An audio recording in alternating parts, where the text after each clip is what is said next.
નમસ્કાર દર્શક મિત્રો, ઇન્સ્ટન્ટ ઇન્ડિયા ન્યૂઝમાં આપનું સ્વાગત છે। સમાચારમાં વાત કરીશું। નસવાડી તાલુકાના 100 થી વધુ યુવાનો કોંગ્રેસમાં જોડાયા। નસવાડીમાં કોંગ્રેસનું શક્તિ પ્રદર્શન। આવનાર સમયમાં તાલુકા પંચાયત અને જિલ્લા પંચાયત સ્થાનિક સ્વરાજની ચૂંટણી નજીક આવી રહી છે, જેના અનુસંધાનમાં કોંગ્રેસ પાર્ટી દ્વારા સંગઠન મજબૂત બનાવવા અને ચૂંટણીમાં જીત મેળવવા માટે મીટિંગોના આયોજન થઈ રહ્યા છે।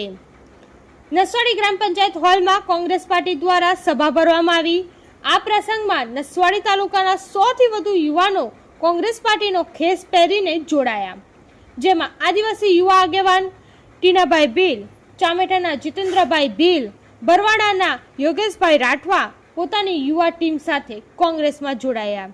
જે પ્રસંગે એઆઈસીસી ચેરમેન ઉષાબેન નાયડુ, વિધાનસભાના વિરોધ પક્ષના પૂર્વ નેતા સુખરામભાઈ રાઠવા, વાંસદા ધારાસભ્ય અનંત પટેલ, જીપીસીસી આદિજાતિ વિભાગના ચેરમેન રાજેન્દ્ર પારગી, હાથ સે હાથ જોડોના કન્વીનર અર્જુનભાઈ રાઠવા અને કોંગ્રેસના કાર્યકરો મોટી સંખ્યામાં હાજર રહ્યા હતા।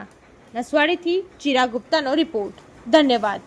જિલ્લા કોંગ્રેસ સમિતિ આયોજિત આજના કાર્યક્રમમાં નસવાડી ખાતે ભાજપના લગભગ ભાજપના ધારાસભ્ય અહીંથી 2 કિલોમીટર દૂરના અંતરે છે એ ગામમાં 200 કરતાં વધારે કોંગ્રેસમાં કાર્યકર્તાઓ જોડાયા। તમામ કાર્યકર્તાઓ જુઝારૂ છે, તાકાતવાળા કાર્યકર્તાઓ છે અને હજુ અમને ખાતરી છે કે આવનારા દિવસમાં હજુ વધારે કોંગ્રેસ નસવાડી તાલુકામાં અને છોટાઉદેપુર જિલ્લામાં મજબૂત થશે।